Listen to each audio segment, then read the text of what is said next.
Bien, merci d'être venus. On avait 250 inscrits, donc je pense que les gens vont progressivement venir, mais on a un programme qui est tellement chargé que malheureusement, nous n'avons pas de minutes à perdre. Merci à tous d'être là.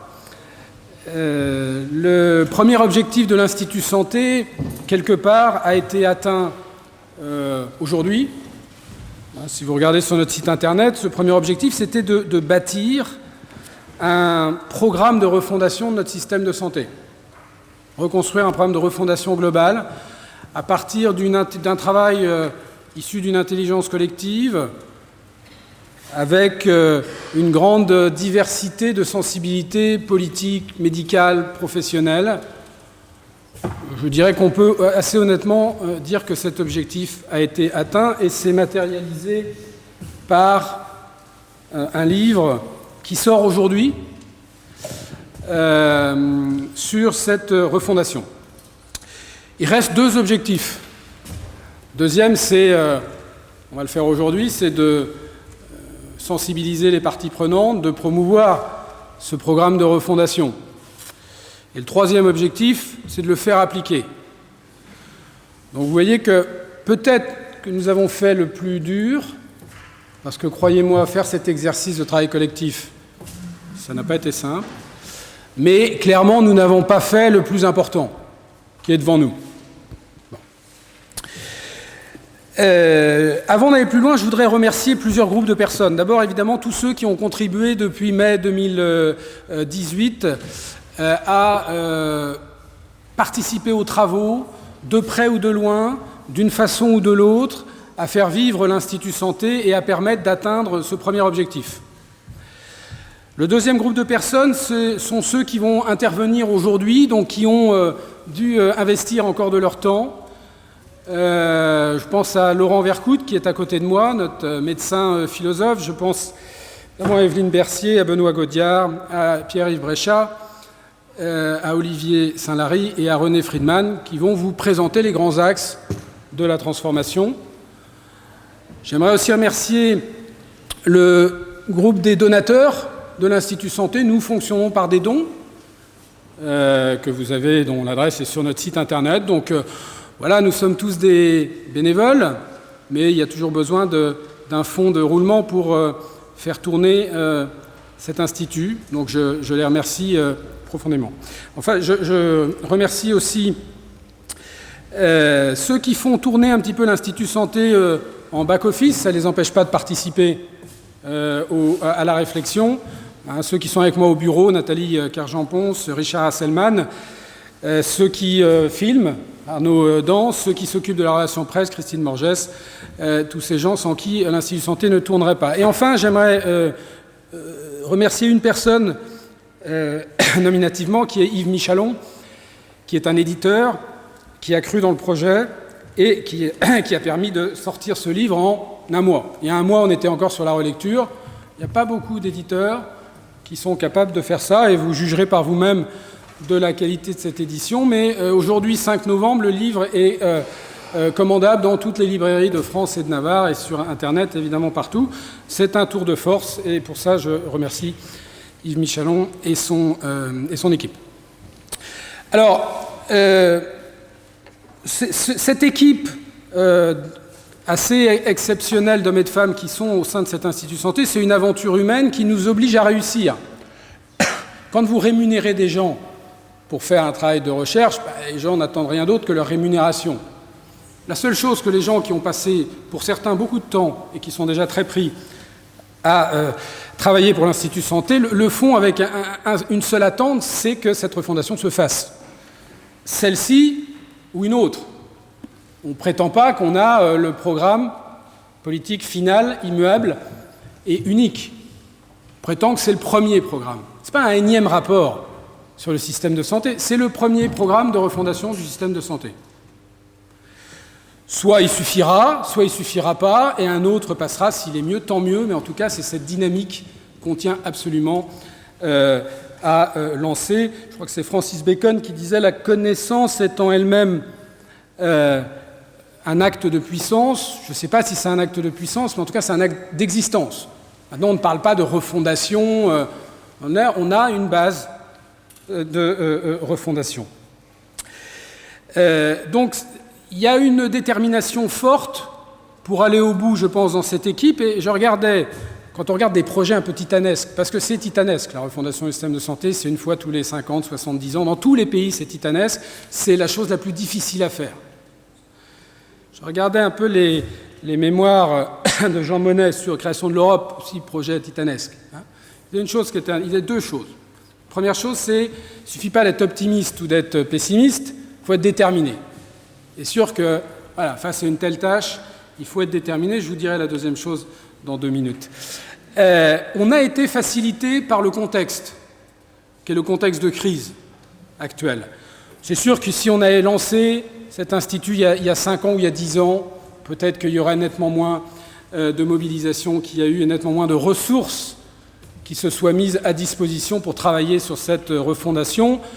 Aujourd'hui, on est dans une période de crise de notre système de santé qui est un énorme gâchis, puisqu'on manque de tout sauf de ressources pour notre système de santé. On a les ressources médicales parmi les meilleures au monde, on a des ressources financières que l'on aime et que l'on alloue extrêmement mal, avec un sentiment donc qu'il en manque beaucoup dans certains endroits, mais quand on regarde sur un plan macroéconomique, on voit qu'on ne peut pas dire que ce pays néglige la santé, 11 points de PIB. Donc cette situation de crise est malheureusement une étape indispensable pour refonder un système. C'est vrai dans tous les pays. Travailler dans d'autres pays, regardez Obama, il a fallu que 50 millions d'Américains suivent, et c'est la seule chose qu'il a fait pendant son premier mandat de systémique. Parce que la difficulté, c'est tellement difficile que ça peut être le seul projet systémique qu'on porte dans un mandat. Donc cette situation de crise, je l'espère, se terminera par le haut, par la refondation. C'est quand même pour ça qu'on a créé ça, puisque cette crise que l'on vit actuellement n'est pas une grande surprise. Je finirai par juste la nature de cette crise. Il y a une manifestation le 14 novembre qui nous semble absolument nécessaire, pas pour manifester, mais je pense qu'il faut passer par la rue pour sensibiliser les plus hautes sphères de l'État que le système, il n'est pas colmaté, il n'est pas dans un dysfonctionnement ponctuel, il est vraiment à mettre à l'agenda politique. Parce que c'est quand même le résultat d'un échec politique. Échec de la droite dans les années 2000, échec de la gauche dans les années 2010, et échec du centre depuis 2 ans. Personne ne peut raisonnablement, mais le débat sera ouvert, penser que ce qui est mis actuellement en place suffira, et ce qui a été mis en place suffira pour véritablement transformer et repenser le système, ce qui n'empêche pas qu'il y a tout un tas de choses tout à fait intéressantes qui ont été faites et qui sont faites. La nature de la crise, nous pensons qu'elle est avant tout institutionnelle. Nous n'avons pas les institutions nécessaires pour avoir un système de santé performant au XXIe siècle. Nous avons travaillé sur un système d'agencification de la gestion des risques en santé publique. Nous n'avons pas, contrairement aux pays qui sont performants en santé publique, c'est-à-dire l'approche populationnelle, je parle de santé publique, vous allez en entendre parler tout à l'heure, nous n'avons pas les institutions nécessaires qui permettent à l'État d'être efficace, d'anticiper les crises sanitaires, de permettre d'avoir une évaluation des besoins, une évaluation des performances qui soit suffisante. À partir du moment où vous n'avez pas les institutions, vous pouvez toujours accuser les acteurs, mais c'est quelque chose de compliqué à réaliser. Et dans les institutions que nous avons, historiquement, soit on les a transformées, soit on a fait des choix qui n'étaient probablement pas les bons, ou alors on n'a pas été au bout. On a fait le choix d'étatiser le système de santé, de mettre l'État, de donner tous les leviers de contrôle à l'État. C'est un choix qui a été fait fin des années 90 et puis maintenant avec les ARS. Bon. Donc on a une assurance maladie qui est un grand corps malade, qui existe là, mais qui est contrôlé par Bercy, totalement. Qu'est-ce qu'on fait? Est-ce qu'on conserve cette institution? Je rappelle que Bercy contrôle à la fois les ressources, les dépenses. Bon, est-ce qu'on va au bout et on fait un NHS à l'anglaise? Mais qui ne sera pas un NHS à l'anglaise, qui sera un NHS à la française, doublé d'un grand réseau privé à l'américaine. Est-ce qu'on y va? Mais à ce moment-là, il faut l'assumer. Ou est-ce qu'on réinvente un modèle à la française? C'est un vrai débat. Nous, on a fait ce deuxième choix, simplement parce qu'il nous semble plus en phase avec l'histoire et la culture de notre pays. Mais ça, c'est un choix que vous pouvez et qui peut être contestable. Voilà. Je vais m'arrêter là. Pour cet après-midi, concrètement, il va y avoir 3 temps. D'abord, une introduction donc, de Laurent Vercoutre sur cette approche philosophique qui est très importante pour nous, parce qu'avant de rentrer, je dirais, dans le moteur, il faut quand même un petit peu prendre un peu de recul, et c'est ce qu'on a fait grâce à Laurent et à Catherine Audard, que je salue aujourd'hui, qui n'a pas pu être là. Vous verrez le premier chapitre du livre y est consacré. Et puis après, il y aura 3 temps. Un premier temps sur la gouvernance, le financement, la santé publique, avec 3 interventions plus une table ronde. C'est la journée aujourd'hui du débat, c'est-à-dire que sur les 4h30 où on va avoir le plaisir d'être ensemble, vous avez 3 heures de débat.